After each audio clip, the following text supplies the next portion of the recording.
Clint Reptiles a tout à fait raison. Cet iguane est le meilleur lézard de compagnie que vous puissiez avoir. Mais si vous le faites, vous irez probablement en prison.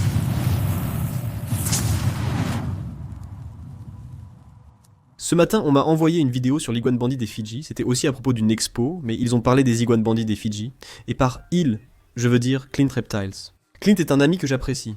Avant même de le connaître, je suivais déjà ses vidéos. C'est un excellent créateur de contenu. Dans cette vidéo, il a dit que c'est sûrement le lézard le plus cool qui existe, ou quelque chose comme ça. Il a dit que les émeraudes arboricoles sont meilleures, ou similaires. Même si une iguane offrait 1 million à Clint, il dirait que les émeraudes arboricoles sont plus cool, mais ceux-ci le sont davantage. Mais le point essentiel de cette partie de la vidéo, c'est que même si c'est le meilleur animal de compagnie que vous puissiez avoir, vous ne pouvez pas en garder un. Par vous, j'entends les 76% de mon public vivant aux États-Unis. Pas forcément légalement, mais ici au Canada, c'est tout à fait légal. Pour expliquer pourquoi c'est le meilleur lézard de compagnie et défendre mon avis, je dois d'abord dire pourquoi ils sont géniaux. Pas pourquoi je le pense, ni pourquoi Clint le pense, mais pourquoi tant de gens pourraient le penser. Tout d'abord, il existe 4 espèces différentes d'iguanes des Fidji, et j'en possède 2. Cette espèce est le Brachylophus fasciatus. Il y a aussi le Brachylophus bula, ou l'iguane fidjien, ou fidjienne centrale, l'iguane bandit. Les deux se ressemblent vraiment beaucoup, à tel point que pendant les 3 premières années où j'ai eu cet animal, je disais « iguane bandit des Fidji », à chaque fois, alors qu'en réalité, ce n'est pas le cas. Je le savais, mais ils se ressemblent autant qu'on pourrait confondre. Les 2 autres espèces sont l'iguane à crête et l'iguane abandonnée des Fidji, accessibles seulement avec beaucoup de chance.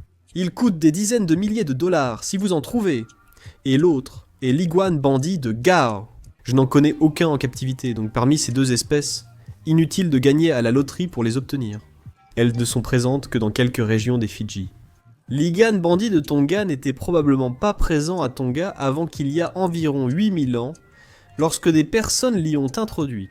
Ils viennent aussi des Fidji, mais d'une autre région que l'iguane à bande centrale. Ils sont assez différents, pour être des espèces distinctes, à cause de l'évolution, pas parce qu'ils viennent d'endroits différents. Un truc vraiment cool aussi, comme les reptiles de Clint y feraient ça.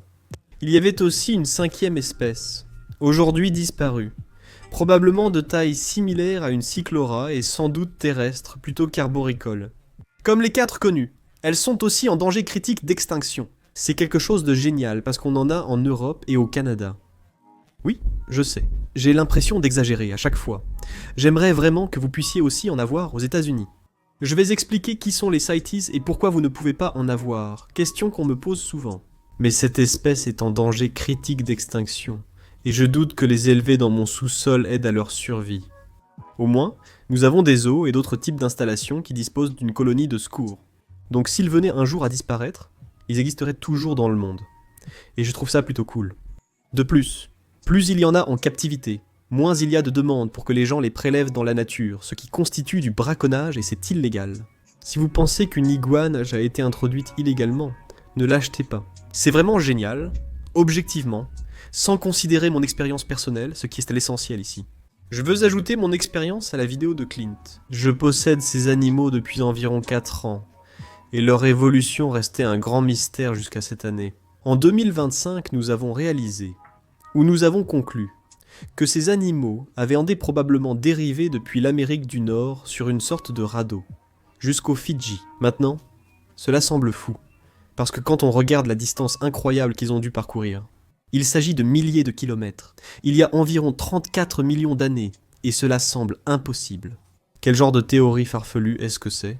Mais il s'avère que cela arrive, pas tout le temps, mais assez régulièrement.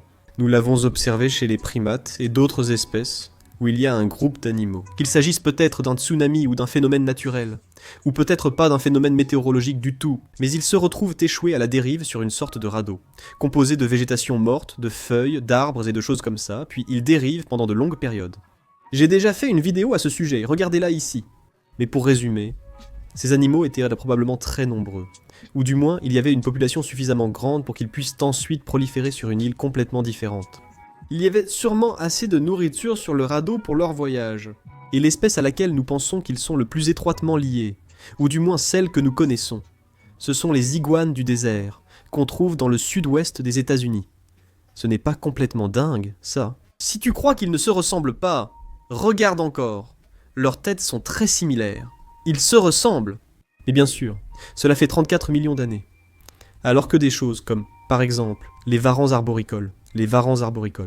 La théorie veut qu'ils appartenaient à la même espèce, ou à des espèces très proches. Certaines régions d'Indonésie n'étaient donc pas aussi séparées qu'aujourd'hui. Et donc, une fois que le niveau de la mer avait suffisamment monté pour qu'elles soient assez éloignées les unes des autres, au fil des millénaires, les varans arboricoles noirs ont pris cette couleur par nécessité évolutive. Sur Batanta, les varans arboricoles étaient des bleus. Sur Missoula, les jaunes étaient jaunes, etc. On observe souvent qu'une même espèce, ou une espèce similaire, finit par devenir très différente avec le temps. Comme l'iguane à bandes des Fidji, issue des iguanes du désert. Bien sûr, je ne suis pas biologiste de l'évolution, et Clint pourrait expliquer cela bien mieux que moi. Mais en gros, c'est à peu près ça. Objectivement, je pense qu'ils ont la taille idéale. Mais cela relève désormais de mon expérience personnelle. Et pour que je puisse dire qu'ils sont le meilleur reptile de compagnie, je pense que pour la plupart des gens, il faut que ce soit un animal adapté. Donc, d'après mon expérience, voici pourquoi je pense qu'ils sont de nature très docile. Je n'ai pas beaucoup investi avec cet animal. À son arrivée, il était nerveux car l'éleveur ne s'était pas vraiment occupé de lui. Je ne manipule cet animal qu'une fois par semaine, ou toutes les 2 semaines. Je ne les manipule pas souvent, et ne fais pas d'efforts en plus. Ma méthode pour les apprivoiser était de les prendre et de les laisser ramper sur moi. Ils ne sont pas du tout enclins à mordre, mais en général, je leur coupe les griffes. Celui-ci a justement besoin d'une coupe de griffes. Je ne le laisse pas s'asseoir sur mon épaule comme le dragon barbu, car ces bêtes peuvent vraiment blesser. Beaucoup de vidéos montrent des irritations sur mon cou. Je l'ai mis sur ma chemise. Il a grimpé sur mon visage, mon cou et ma tête. Il y a une raison à leurs griffes. Avant cette partie intéressante, ils restent calmes et n'agissent pas sans réfléchir. Ces animaux vont sauter d'un perchoir à l'autre. Mais en général, ils sont assez intelligents pour regarder d'abord et s'assurer qu'il y a bien un perchoir, alors qu'il y a tellement de reptiles là-dehors, les geckos à crête. Je vous regarde, qui vont sauter d'abord et se poser des questions ensuite, ce qui peut, vous savez, entraîner des blessures. Parfois, ces gaz-là ne s'échapperont pas de vos mains ou de votre tête, sauf exception. Ils ne chercheront pas vraiment à s'éloigner. Il commencera à s'agiter vers la moitié de la vidéo filmée depuis près de 20 minutes, et maintenant, il est enfin du genre. Pose-moi s'il te plaît. Mais la raison pour laquelle ils ont ces griffes incroyables, c'est parce que ce sont des animaux arboricoles. C'est déjà génial qu'ils soient arboricoles. Parce que vous pouvez avoir des terrariums impressionnants. Et parce qu'ils sont diurnes et arboricoles. Les reptiles, si vous n'avez pas remarqué derrière moi avec les dragons à collerette et les varans arboricoles, sont mon type d'animal préféré parce que vous pouvez avoir un terrarium vraiment impressionnant.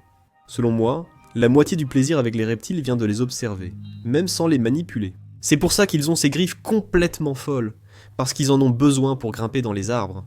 Mais, étant aussi une espèce diurne, cela signifie qu'ils vont être actifs pendant la journée.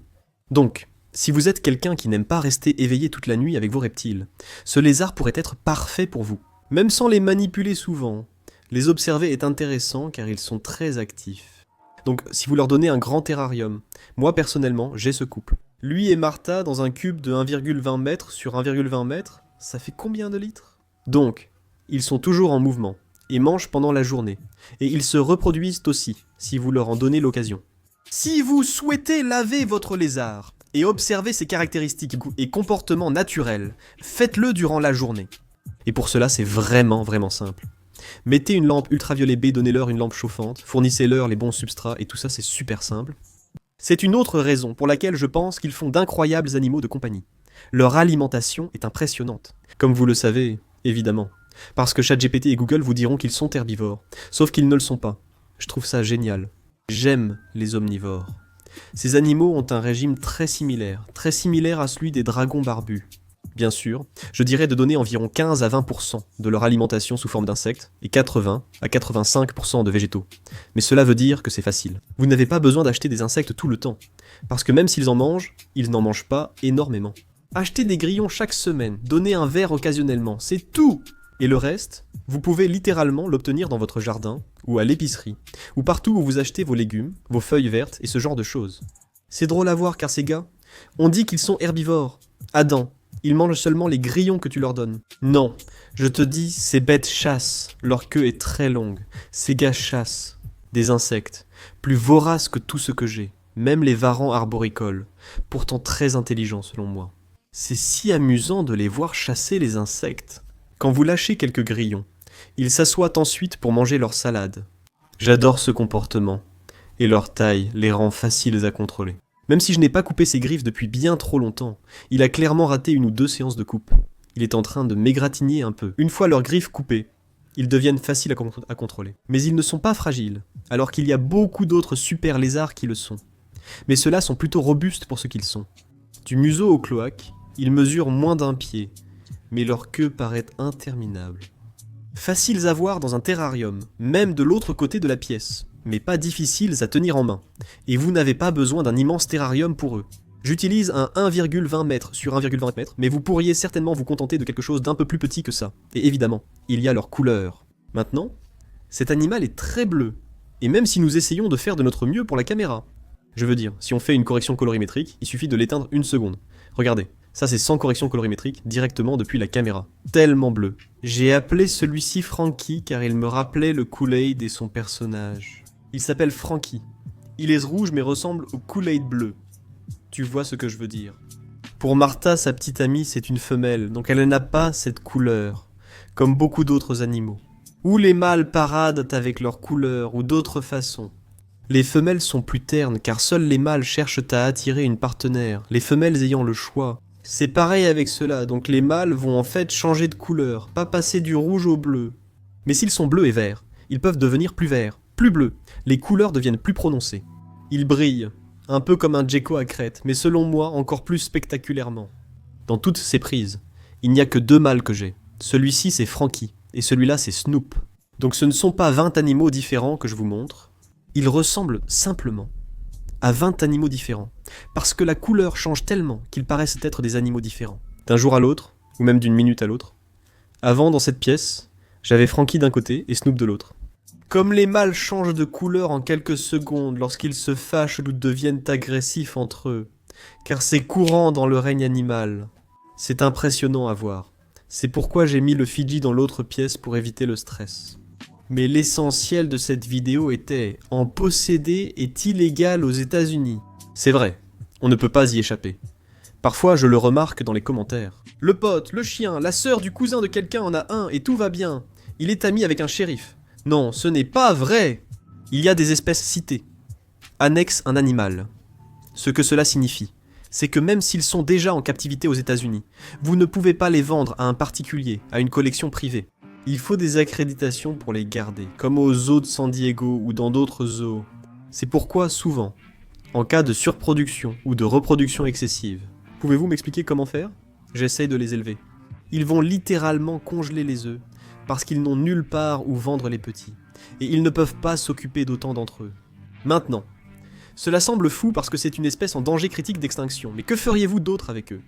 On pourrait utiliser le bon sens pour les classer et les vendre à plus de collections ou accréditer plus de personnes, mais non, on ne veut pas le faire.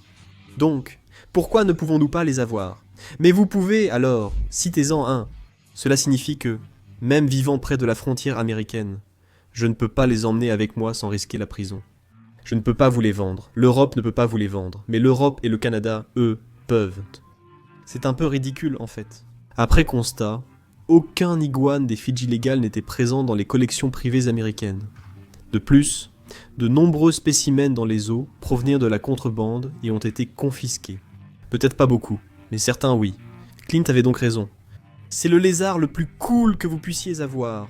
Et j'en possède beaucoup d'autres, dont des dragons à collerette. Je garde des varans arboricoles. Et bien qu'ils soient en 2e place, ces petits monstres sont à mon avis les lézards les plus cool. La plupart ne peuvent pas la voir, mais vous pouvez vous abonner et regarder les vidéos où je montre souvent ces petits requins. Aussi sur Instagram, dites-moi en commentaire quel lézard est, selon vous, le plus cool et mérite d'être davantage apprécié.